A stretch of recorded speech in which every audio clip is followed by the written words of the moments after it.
Oke, selamat sore semua, halo, dan selamat Hari Pentakosta. Ya. Hari ini adalah hari Pentekost, ya, dan kekristenan di seluruh dunia memperingatinya. Setiap tahun saya berbicara, setiap kali Hari Pentakosta saya selalu bicara dari perspektif teologisnya, saudara, tentang Pentakost itu sendiri. Sehingga saya percaya jemaat Tuhan yang ada di Gold Coast, di Brisbane, ya, memahami makna dari kenapa atau bila mana kita memperingati Hari Pentakosta. Saudara, di dalam perayaan bangsa Israel dikenal ada perayaan Shavuot. Ya. Shavuot adalah hari raya ketika umat Tuhan memperingati Tuhan memberikan firman kepada bangsa Israel di Gunung Sinai ketika Musa menerima firman di Gunung Sinai. Dan itu diperingati oleh bangsa Israel menjadi sebuah peringatan atau perayaan yang penting dalam kehidupan mereka, di mana pada peristiwa Shavuot itu ada diistilahkan seperti terjadi sebuah ada pernyataan Allah, ya, ada pernyataan Allah kepada bangsa Israel bahwa engkau akan menjadi bangsa pilihanku, umat pilihanku di antara sekalian bangsa. Dan dari pihak Israel, bangsa Israel menjadikan Tuhan, menerima Tuhan, mengakui Tuhan sebagai satu-satunya Tuhan, ya, sebagai satu-satunya Tuhan. Nah, saudara yang kekasih dalam Tuhan, kemudian pada perayaan Shavuot ini, saudara, ketika firman dicurahkan, firman diberikan, kemudian dipercaya bahwa pada saat itu maka istilahnya, ada pengalaman di mana tanaman-tanaman yang ada di sekitar Gunung Sinai itu menjadi subur, saudara, menjadi sangat subur, sehingga perayaan Shavuot itu suka dilakukan oleh bangsa Israel dengan apa, saudara? Itu juga dikenal dengan Hari Raya Penuaian. Hari Raya Penuaian. Sehingga pada Hari Raya Penuaian ini, maka umat Tuhan, saudara, umat Tuhan akan membawa korban sulungnya ke rumah Tuhan. Serahkan kepada imam, maka imam akan mengunjukkan itu di hadapan Tuhan. Korban sulung. Itu perayaan Shavuot. Dan perayaan itu, saudara, terjadi pada hari yang ke-50, ya, setelah Passover, setelah bangsa Israel keluar dari Mesir. 50 hari. Kemudian, saudaraku yang kasih dalam, pada Kisah Rasul pasal 2, pada hari Raya Pentakosta, pada hari ke-50 setelah Yesus dibangkitkan, saudara, itu genap 50 sampai pada hari Raya Kisah Rasul pasal 2, hari Raya Pentakosta, bahasa Grekanya, yang artinya hari ke-50, ya. Tapi esensinya di situ adalah di dalam Shavuot memperingati firman diberikan, ya. Kemudian di Kisah Rasul pasal 2 menerima pengalaman atau kepenuhan Roh Kudus seperti yang sudah dibuat oleh Nabi Yoel, ya, menerima kepenuhan Roh Kudus. Nah, Kisah Rasul pasal 2 adalah fondasi yang kokoh dari berdirinya gereja, ya. Dari berdirinya gereja. Jadi, saudara, kekristenan dibangun di atas dasar ketika Roh Kudus dicurahkan kepada orang percaya, ketika orang-orang percaya mengalami manifestasi, mengalami pengalaman Pentakosta, dan itu menjadi titik awal dari sebuah pertumbuhan. Dan itu juga yang menghidupkan gereja Tuhan dari zaman ke zaman sampai pada era kita hari ini. Jadi, saudara yang kekasih dalam Tuhan, yang terpenting dari sebuah pertumbuhan gereja, tidak hanya gereja secara komunal, tetapi ini berbicara tentang gereja secara individual. Gereja yang sesungguhnya adalah saya, adalah saudara, ya. Hidup kita ini adalah gereja yang sesungguhnya. Nah, bagaimana kita memahami supaya kita bertumbuh pada kedewasaan rohani yang matang, ya, dalam kehendak Allah, maka itu harus diawali dengan sebuah pengalaman kepenuhan Roh Kudus. Sehingga gereja harus hidup, dipenuhi, dikuasai, dipimpin oleh Roh Kudus, ya. Dikuasai dan dipimpin oleh Roh Kudus. Ingat, gereja tidak akan pernah dewasa hidup kita tidak akan pernah bertumbuh dewasa kalau kita tidak pernah hidup atau tidak memberikan diri kita sepenuhnya dikuasai, dipimpin, dipenuhi dengan Roh Kudus. Itu syaratnya itu mutlak, ya, hukumnya itu wajib. Bahwa kita harus dipenuhi, gereja harus dipenuhi. Makanya kita sudah 10 hari kita berdoa, kita mengadakan kegiatan doa. Saudara, kita mempersiapkan diri seperti layaknya murid-murid Tuhan sebelum Yesus naik ke sorga. Ya, sebelum Yesus naik ke sorga, kemudian Yesus berpesan kepada murid-muridnya, tunggu sampai kamu mengalami Pentakosta, sampai kamu dipenuhkan dengan Roh Kudus. Terhitung dari Yesus naik ke sorga 10 hari sampai Kisah Rasul pasal 2. Jadi ada pengalaman kepenuhan Roh Kudus yang dinanti oleh murid-murid Tuhan oleh karena perintah Tuhan. Nah, saudara, kira-kira itu gambaran kilas tentang apa itu Pentakosta, ya, apa itu Pentakosta. Nah, saudara yang kekasih dalam Tuhan, pada hari ini kita akan saya tidak akan spesifik bicara tentang Pentakosta itu sendiri, tapi kita lihat hal penting di dalam peristiwa Pentakosta itu. Kisah Rasul pasal 2. Kisah Rasul pasal 2 ayat yang keempat. Kisah Rasul pasal 2 ayat yang keempat.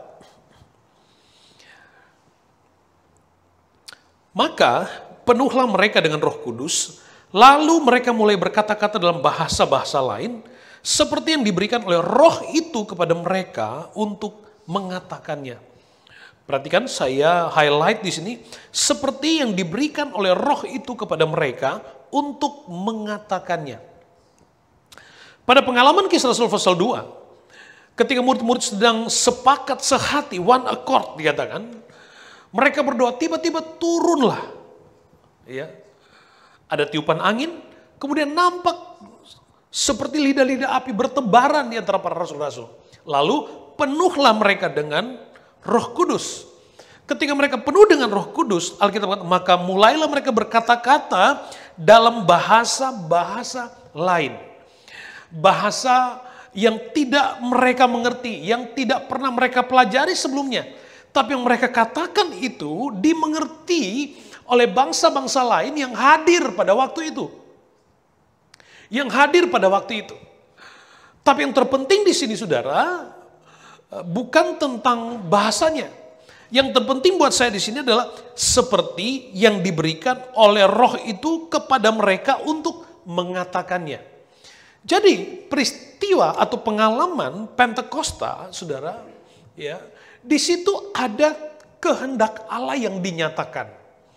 Di situ ada tujuan Allah yang bekerja nyata. Tujuan Tuhan menjaga bangsa-bangsa, maka dia memanifestasikan bahasa-bahasa lain kepada murid-murid supaya apa? Supaya mereka akan berbicara, kemudian orang lain akan mengerti. Lalu gereja bertumbuh, orang percaya, 3.000 orang dibaptis dan seterusnya, 5.000 dan seterusnya sampai hari ini.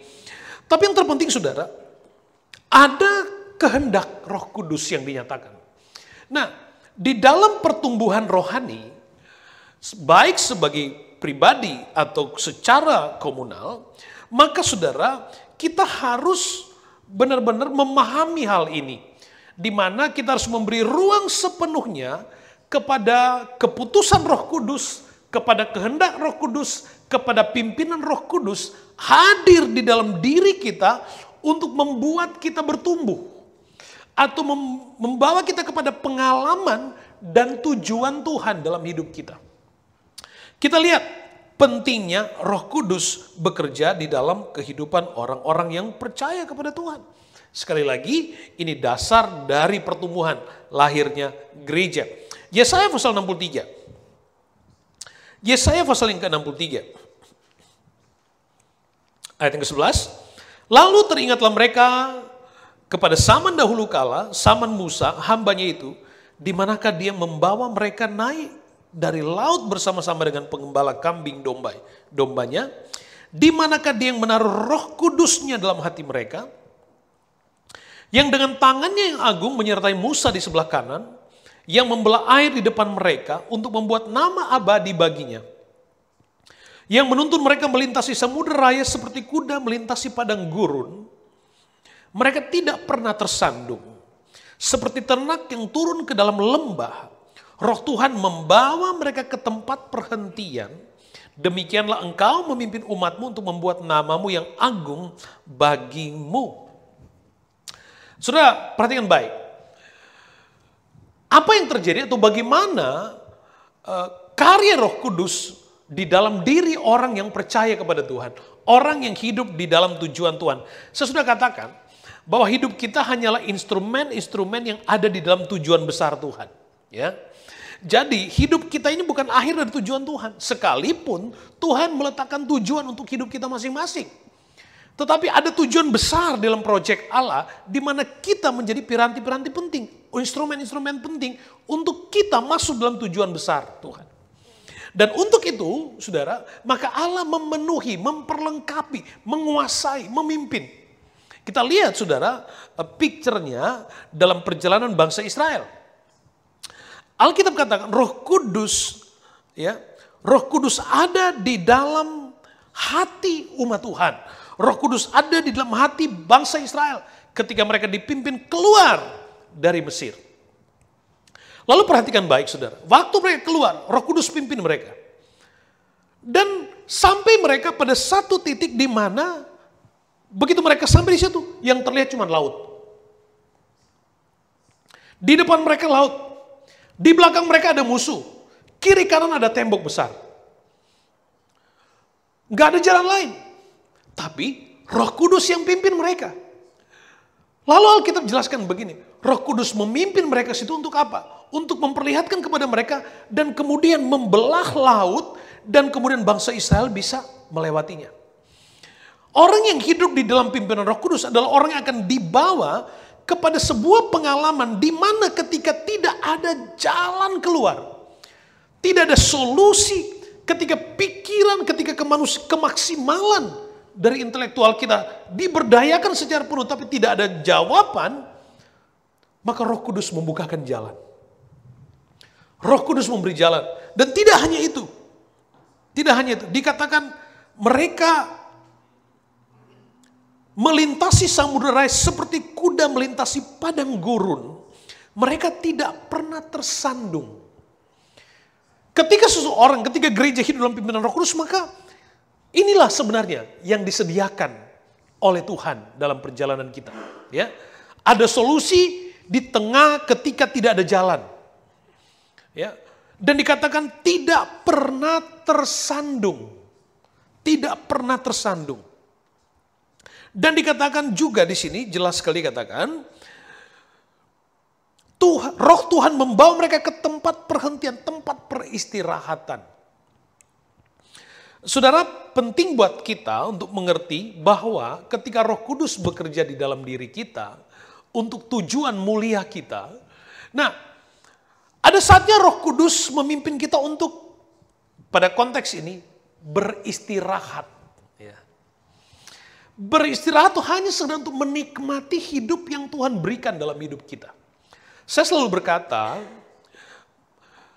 kerja itu buat hidup. Ya. Untuk dinikmati. Saudara bekerja itu berkat, itu anugerah. Saudara berdoa, Tuhan berikan pekerjaan. Tuhan berikan pekerjaan. Nikmati pekerjaan itu. Jangan karena pekerjaan itu kemudian kita kehilangan kesempatan untuk menikmati hidup. Ya, kita berdoa, Tuhan, ajarku mengucap syukur, ajarku bersuka cita. Tapi kita tidak pernah bersyukur untuk hari yang Tuhan berikan. Kenapa? Setiap hari Tuhan beri kita hari yang baru, kita khawatir untuk hari esok. Kita tidak pernah benar-benar berterima kasih kepada Tuhan untuk hari yang Tuhan beri. Makanya ada saatnya Roh Kudus sengaja menuntun kita untuk beristirahat. Poinnya apa? Tidak hanya untuk ada supaya ada recovery secara fisik, tidak saja itu, tapi supaya pikiran hati kita juga bisa lebih tenang. Kita nggak terus-terus hidup stres dan lain-lainnya. Buat apa kalau saudara kerja kemudian saudara sakit? Buat apa? Nikmati hari-hari yang Tuhan berikan. Ingat lagu kata, hari ini harinya Tuhan. This is the day that the Lord has give to us. Nikmati hari-hari itu. Jangan sampai hari yang Tuhan berikan kita doa, bangun pagi kita berdoa, Tuhan berkat. Terima kasih buat hari yang baru. Tapi kita nggak menikmati. Justru kita isi hari-hari kita dengan kekhawatiran akan hari esok. Bukan untuk itu Tuhan memberikan kita hari-hari.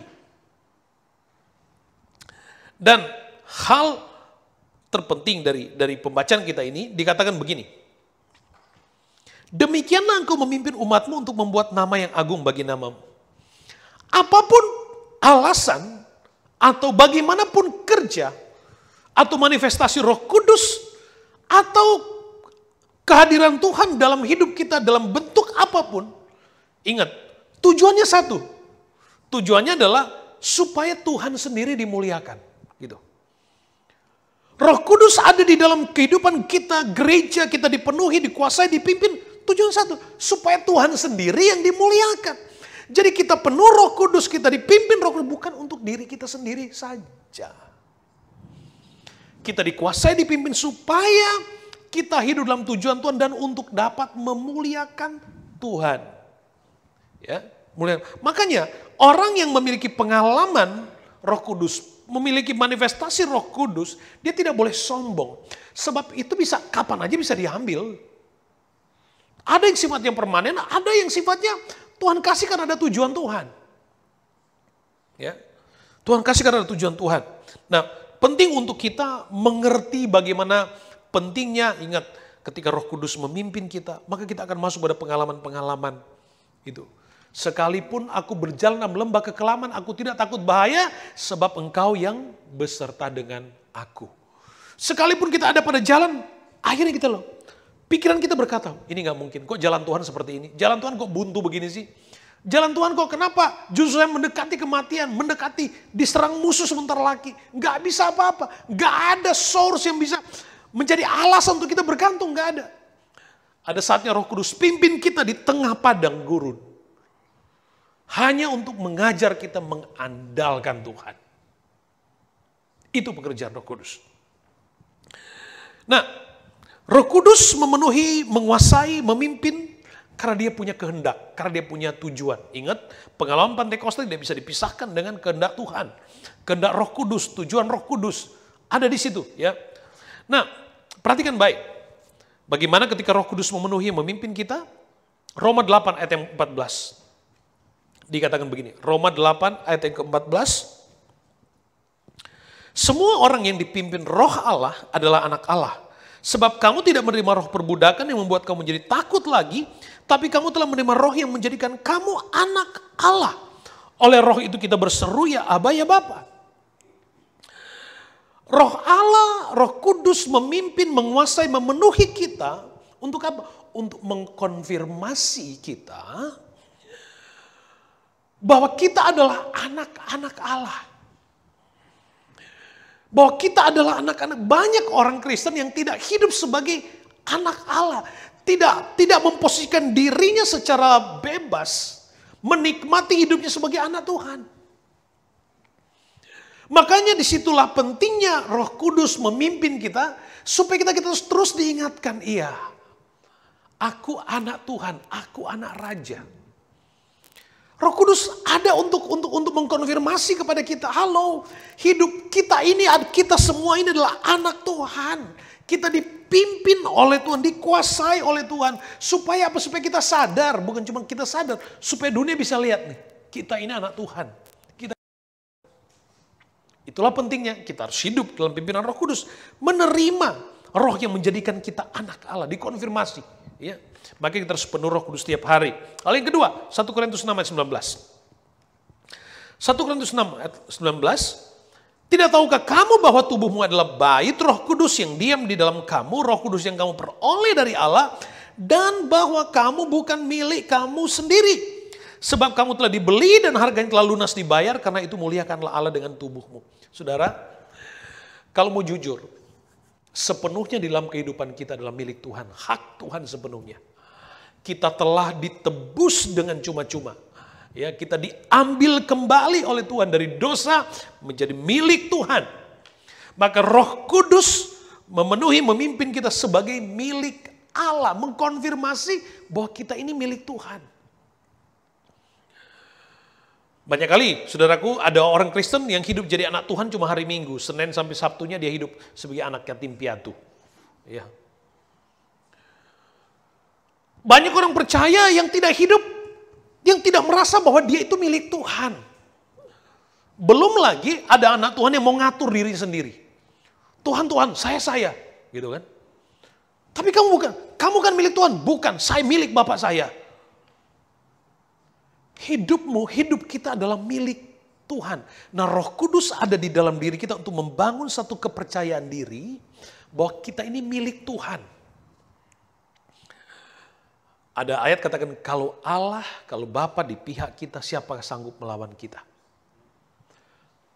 Roh Kudus ada memimpin kita untuk kita supaya gini loh, kita jadi anak yang ngaku saya, misalnya anak saudara kan anak saudara, kalau di rumah dia panggil saudara bapak. Tapi kalau di luar orang kasih tahu begini, Wan, itu anakmu bukan, sahab tetangga. Ya. Tidak mengakui bahwa Tuhan itu adalah Bapa kita. Ada orang Kristen yang hidup dalam karakter seperti itu. Nah, itulah pentingnya Roh Kudus bagi gereja Tuhan, supaya kita setiap hari kita dibangun pada satu kesadaran, saya anak Tuhan, saya milik Tuhan. Dan saudara, apa yang menjadi milik Tuhan, saudara, di Ulangan apa Keluaran 19 kalau salah, dikatakan begini, kamu akan menjadi harta kesayanganku dari antara sekalian bangsa. Milik Tuhan. Saudara kalau memiliki sesuatu, saudara pasti akan rawat, saudara pasti akan jaga, dan saudara punya hak bebas untuk menggunakan apa yang saudara miliki untuk apapun juga. Betul saudara? Demikian juga Tuhan. Kalau hidup kita ya sebagai milik Tuhan, maka Tuhan, kalau Tuhan merasa bahwa kita benar memberikan hidup kita sebagai miliknya, maka Tuhan akan dengan bebas memelihara kita, menjaga, menuntun kita. Nah, pada konteks ini saya ingin kita mengerti di dalam Matius 6 ayat 32. Injil Matius 6 32. Injil Matius ini sudah bicara tentang kekhawatiran, jangan khawatir. Ayat yang ke-32 dikatakan begini, semua itu dicari bangsa-bangsa yang tidak mengenal Allah, akan tetapi Bapamu yang di sorga tahu bahwa kamu memerlukan semuanya itu. Kalau Tuhan kita adalah Bapa kita dan kita memposisikan diri sebagai anak Bapa, maka Bapa paling tahu apa yang terbaik buat hidup kita. Katakan amin. Bapa tahu. Nah, pentingnya kita dipimpin oleh Roh Kudus, dikuasai hidup dalam kehendak Roh Kudus, supaya kita ngerti saya anak Tuhan, saya milik Tuhan, memposisikan diri sebagai anak Tuhan, milik Tuhan di mana? Di pekerjaan, di rumah, di marketplace kita masing-masing, di kampus, dimanapun juga. Saya milik Tuhan, saya anak Tuhan. Roh Kudus pimpin. Dan orang bisa melihat.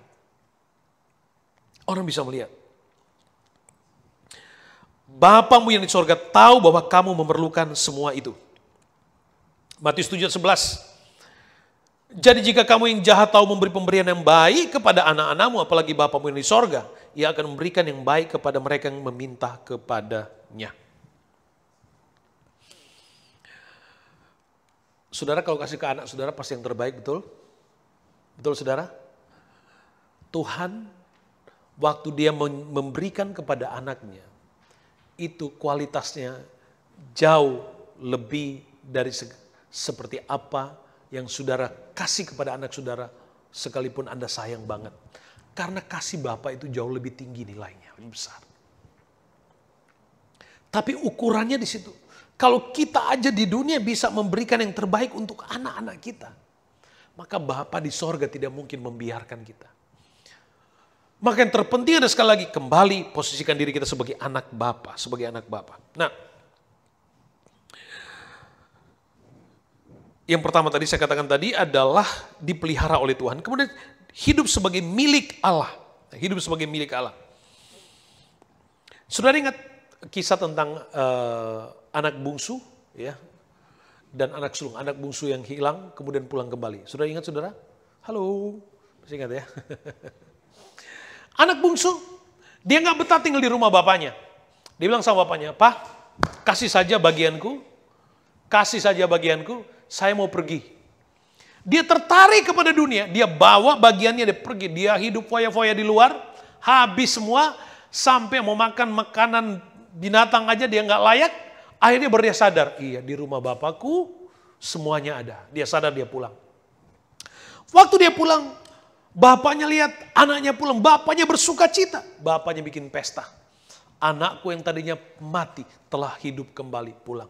Bikin pesta. Lalu kemudian ada kakaknya yang disebut anak sulung.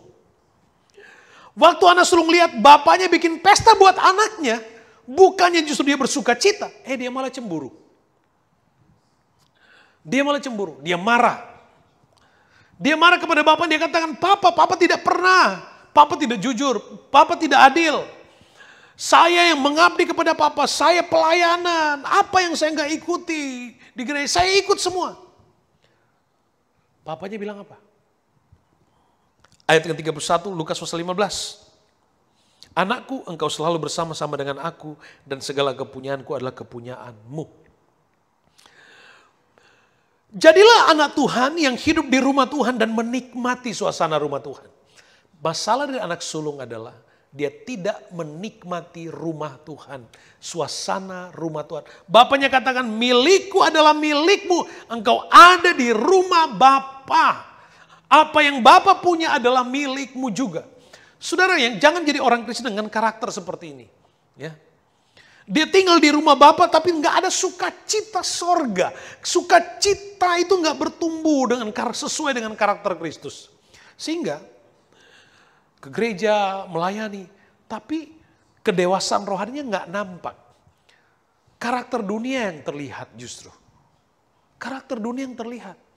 Padahal Roh Kudus memenuhi, memimpin, menguasai kita untuk menjadikan kita benar-benar anak Allah. Konfirmasi supaya kita hidup anak Allah tentu dengan karakter Bapa. Bukan hanya status legal anak, tapi nggak ada. DNA spiritualnya nggak ada. Kita harus hidup sebagai milik Tuhan. Masa Tuhan biarin? Makanya bangsa Israel, Tuhan tidak akan biarkan. Tuhan pimpin di titik tidak ada solusi lagi. Tapi Tuhan, ada roh Tuhan di hidup mereka. Laut terbelah, mereka jalan di situ. Mereka tidak pernah tersandung. Itu tuh kehadiran Tuhan dalam hidup kita. Anak sulung. Saudara, anak sulung di dalam pelajaran Alkitab, sulung itu mendapat berkat 2 kali ganda. Apa kurangnya? Dia anak sulung tinggal di rumah Bapak, tapi nggak menikmati. Tidak memposisikan diri sebagai anak, tapi justru jadi hamba. Tidak memposisikan diri sebagai milik Bapa. Bapa tahu yang terbaik. Hiduplah sebagai anak Tuhan yang tinggal di rumah Tuhan dan memiliki sukacita. Nah, Roh Kudus ada di dalam diri kita untuk menghidupkan sukacita. Sukacita yang baru, sukacita ada anggur yang baru, sukacita dan kita gereja, kita semua harus hidup bertumbuh kepada pengalaman sukacita yang baru. Tadi malam saya sementara persiapan, tiba-tiba saya baca ayat, bertepuk tanganlah, pujilah Tuhan dan segala bangsa. Saya langsung bikin status di IG, saudara. From my heart to yours, let's enjoy the glory of God's presence. Nikmati, sedang menikmati sukacita sorga. Menikmati makanan rohani, ada sesuatu di dalam hati ini yang membuat kita joy. Alami itu. Dan orang yang mengalami pengalaman supranatural seperti ini adalah orang-orang yang memberikan dirinya hidup dalam dipimpin, dikuasai. Saudara, banyak kali orang agak alergi kalau dengar Pantekosta. Dengar Pantekosta yang terbayang kepada mereka apalah? Langsung bahasa roh, gitu kan? Tadi malam kita sempat dengar sedikit tentang pelajaran tentang karunia itu. Padahal saudara, jauh lebih serius. Pantekosta adalah tentang kehendak Roh Kudus yang dinyatakan. Tujuan Roh Kudus yang dinyatakan kepada gereja Tuhan. Pengalaman Pantekosta adalah konfirmasi untuk kita orang-orang percaya harus memposisikan diri sebagai anak, sebagai milik Bapa. Yang dipelihara, diperhatikan oleh Bapa. Hiduplah sebagai anak di rumah Bapa dan nikmati sukacita. Beberapa waktu yang lalu saya kirim juga di Bible Verse, Daily Bible Verses yang saya suka kirim tentang Stefanus. Ketika dia hidup dipimpin oleh Roh Kudus, dia melihat sorga. Ada pengalaman-pengalaman seperti itu. Dan itu nggak akan terjadi kalau Anda nggak hidup dipenuhi, dipimpin, dikuasai oleh Roh Kudus. Yang ketiga kita lihat, Kisah Rasul pasal 20 ayat 22. Kisah Rasul pasal 20 ayat 22, perhatikan baik. Ini pengalaman Rasul, pelayanan Rasul Paulus. Tetapi sekarang sebagai tawanan roh, aku pergi ke Yerusalem dan aku tidak tahu apa yang akan terjadi atas diriku di situ. Selain daripada dinyatakan Roh Kudus dari kota ke kota kepadaku bahwa penjara dan sengsara menunggu aku. Tapi aku tidak menghiraukan nyawaku sedikit pun, asal saja aku dapat mencapai garis akhir dan menyelesaikan pelayanan yang ditugaskan oleh Tuhan Yesus kepada aku untuk memberi kesaksian tentang Injil kasih karunia Allah. Rasul Paulus katakan, atau Rasul Paulus dia menjelaskan, dia benar-benar melepaskan haknya penuh kepada Roh Kudus. Sehingga bahasa ini menggunakan sebagai tawanan roh. Terjemahan yang lain menggunakan kata compelled by the Holy Spirit. Yang lain juga katakan bound in the Spirit. Dipaksa, membiarkan diri dipaksa oleh Roh Kudus. Membiarkan diri diikat oleh Roh Kudus. Wow. Sehingga Paulus cuma bilang begini, nggak apa-apa, sebab yang aku arahkan hidupku kepada apa yang menjadi tujuan Tuhan, panggilan sorga. Nah ini hanya bisa dimengerti oleh orang yang benar-benar memberi dirinya dikuasai, dipimpin oleh Roh Kudus. Bayangin saudara, Rasul Paulus katakan, aku membiarkan diriku sebagai tawanan roh, penjara menantiku. Tapi dia katakan nggak apa-apa. Asal aku dapat mengerjakan tujuan panggilan Yesus. Wow. Kehidupan kita dalam pimpinan Roh Kudus, saudara. Kita mungkin terlalu ekstrim buat saudara. Kita sama berkata, ayo sama-sama kita ditawan oleh Roh Kudus, ya kan? Terminologinya begitu keras mungkin buat saudara. Tapi poinnya adalah melepaskan hak sepenuhnya kepada Roh Kudus. Dan membiarkan Roh Kudus memimpinnya kepada tujuannya yang terbaik. Sehingga sekalipun dipimpin di tepi sungai Kolsum, Laut Teberau. Murid-murid bangsa Israel belum tahu kalau laut itu akan terbelah, belum tahu. Apalagi berpikir tiba-tiba ada helikopter turun. Enggak. Nggak tahu, nggak ada ide apa-apa. Tapi Roh Kudus pimpin mereka ada di situ. Lalu kemudian laut terbelah. Sampai di seberang. Kemudian ada cerita Roh Kudus pimpin. Haleluya. Roh Kudus pimpin. Laut terbelah. Memang Roh Kudus pimpin kita kepada jalan. Yang dimana seolah-olah nggak ada jalan lagi. Tapi kemudian tiba-tiba kita lihat ada jalan. Kita lalui. Baru kita sadar, Tuhan terima kasih. Ini maksud Tuhan. Kadang-kadang kalau Tuhan sudah sedang pimpin perjalanan iman kita, kita suka cari aman. Benar saudara? Kita suka cari aman. Kita suka, Tuhan saya jalan sini, Tuhan please prove Tuhan. Banyak kali kan kita begitu. Makanya nikmati hidupmu. Hari esok punya kesusahan sendiri. Nikmati kehidupanmu dengan baik. Nikmati. Tuhan berikan saudara hari untuk dinikmati. Hari yang Tuhan beri buat kita untuk kita nikmati. Saudara, kalau saudara jadi Tuhan, saudara kasih saya hari. Karena kebaikan saudara sudah kasih hari. Tapi waktu saya terima hari itu, saya nggak nikmati. Saya nikmati. Saya nggak nikmati. Saudara suka nggak? Sama dengan Tuhan. Tuhan kasih saudara hari supaya saudara bisa nikmati. Nikmati dengan cara apa? Lakukan tanggung jawab pekerjaan dengan baik. Tapi hari-hari yang Tuhan beri kepada kita adalah hari-hari untuk Tuhan juga bisa menikmati kita. Makanya Roh Kudus pimpin untuk beristirahat. Supaya kita bisa nikmati hidup ini adalah anugerah. Saudara, waktu Tuhan kasih mana kepada orang Israel. Perjalanan mereka selama 40 tahun. Pagi-pagi Tuhan kasih mana. Tuhan bilang apa? Ambil yang cukup untuk hari ini. Gak usah khawatir besok. Gak usah khawatir. Orang Israel, saudara, ada yang mikir begini. Oh, nanti besok gimana? Sudah, ambil aja kebanyakan. Jadi ada yang ambil mana lebih banyak.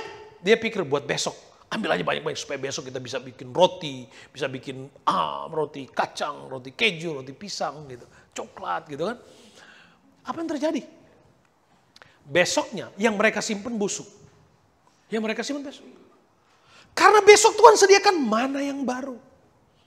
Hari kita juga begitu di dalam Tuhan.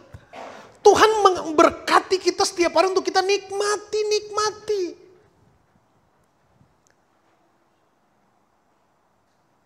Saudara, jangan menghukum diri kita sendiri. Ya, nikmati hari yang Tuhan beri. Nikmati. Sebab tujuan Tuhan dalam hidup kita ini adalah untuk memuliakan Tuhan. Untuk memuliakan Tuhan. Nah, pada konteks ini, Rasul Paulus sekali lagi kembali. Dia melepaskan sepenuhnya kebebasannya kepada pimpinan roh. Dan dia senang, dia bangga. Ditawan tapi senangnya minta ampun. Diikat oleh Roh Kudus tapi senangnya minta ampun. Yang lain takut jadi orang Kristen karena kalau jadi orang Kristen nggak boleh ini, nggak boleh itu, nggak boleh itu. Apalagi kalau sudah pelayanan, apalagi kalau jadi elders, apalagi jadi diaken, sudah nggak boleh ini, nggak boleh ini. Banyak orang takut. Paulus ditawan, semua kebebasan diserahkan kepada Roh Kudus. Dia sadar dia milik Tuhan dan dia suka. Dia katakan penjara menanti pun dia suka itu. Dipimpin, dikuasai oleh Roh Kudus. Asal dia dapat mengerjakan apa yang Yesus mau. Dia sendiri katakan, aku lupakan yang di belakang, aku arahkan pandanganku kepada apa yang Tuhan sediakan. Itu panggilan sorga. Itu saya berulang-ulang katakan, kalau kita ke gereja yang kita ngomongin adalah sorga. Sorga tempat senang kekal. Itu sorga, itu tujuan kita. Sorga tempat senang kekal, neraka sengsara. Itu. Mari saudaraku yang kasih dalam Tuhan, dan jalan untuk kita sampai kepada tujuan Tuhan, yaitu dipimpin, dikuasai Roh Kudus oleh kehendaknya. Ingat, inisiatifnya Roh Kudus, bukan kita. Inisiatifnya Roh Kudus. Ada bagian kita, tapi bagian dalam kehendak Roh Kudus dinyatakan, baik itu manifestasi, baik itu karunia, itu Roh Kudus yang kasih. Saya nggak bisa bela, keren banget ya jadi kayak pendeta yang itu. Sekali berdoa, gitu kan, keren banget. Nggak bisa milih saya. Bisa aja sudah lebih punya karunia. Saudara Rehat Bongke, dia bukan seorang gembala, dia member dari salah satu gereja tidak terlalu besar di Jerman, kecil. Tapi dia menerima karunia. Dia pelayanan ke Afrika, jutaan orang yang datang mengenal Tuhan. Jadi Anda pun, kalau Tuhan mau, Tuhan bisa pakai dengan karunia yang Tuhan percayakan di hidup saudara. Saya nggak bisa milih, dia keren banget, saya mau kayak si A, si B. Nah, kita nggak bisa milih. Bagian kita pokoknya, aku memuji kebesaran Tuhan, biar Tuhan yang atur. Kehendak Tuhan, gak usah milih-milih. Biar kehendak Tuhan, tujuan Tuhan. Yohanes 3:8. Yohanes 3:8. Angin bertiup kemana ia mau dan engkau mendengar bunyinya, tapi engkau tidak tahu dari mana ia datang atau kemana ia pergi. Demikianlah halnya dengan tiap-tiap orang yang lahir dari roh. Orang yang lahir, dipimpin, dikuasai, dipenuhi oleh Roh Kudus. Perhatikan, Alkitab jelas katakan, seperti angin. Kita tahu, kita rasa ada Roh Kudus. Tapi kita nggak tahu dari mana datang, kemana perginya nggak tahu. Itu karya pekerjaan Roh Kudus di dalam diri kita.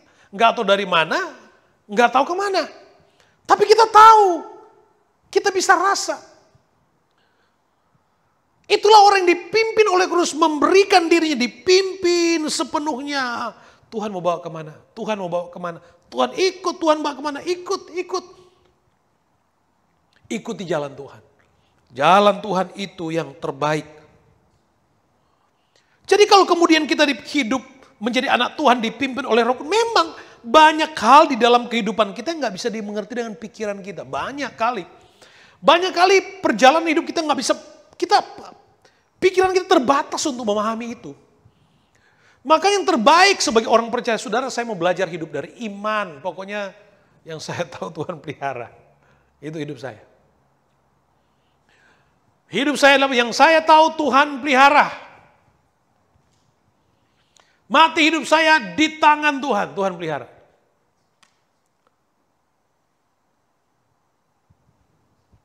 Nggak tahu mau Tuhan mau pimpin kemana, ikut aja. Ikut aja. Kadang-kadang orang pun lihat bingung. Kalau juga ditanya, iya, saya nggak punya jawaban. Tapi ikut. Saya mau iring Yesus. Saya mau iring Yesus. Sampai selama-lamanya. Ikut saja.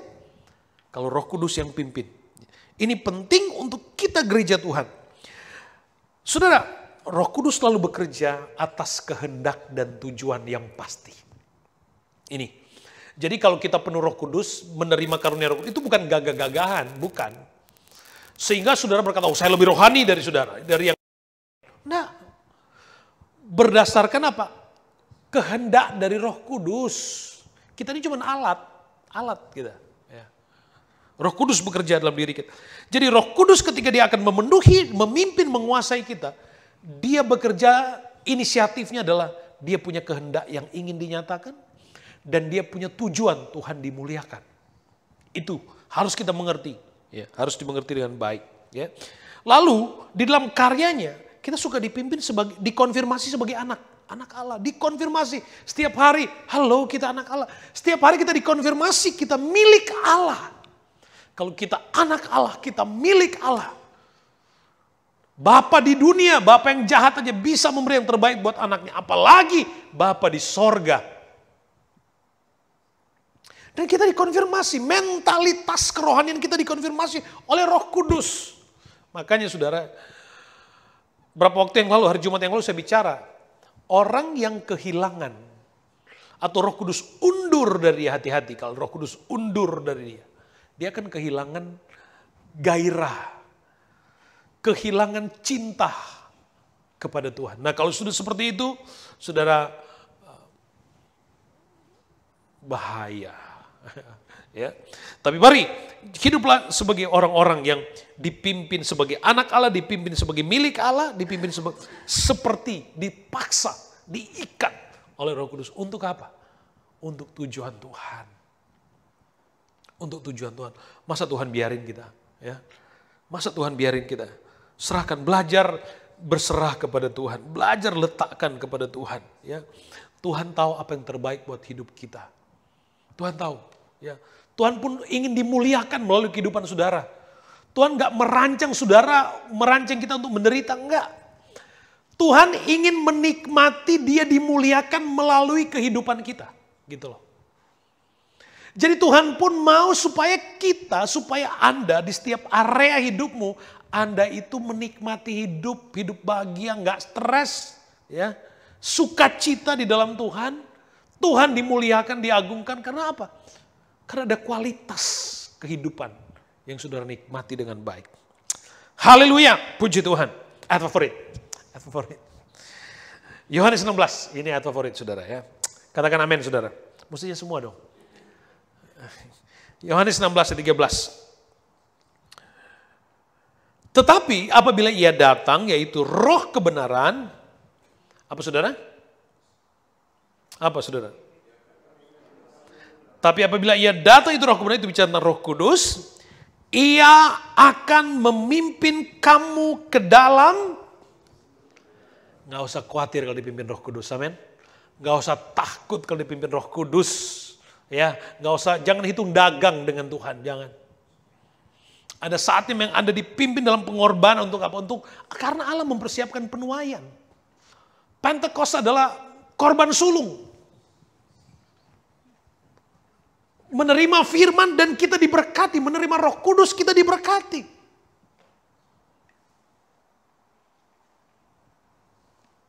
Ingat, ia akan memimpin kamu ke dalam seluruh kebenaran. Memimpin ke dalam seluruh kebenaran. Jadi nggak usah khawatir, nggak usah takut.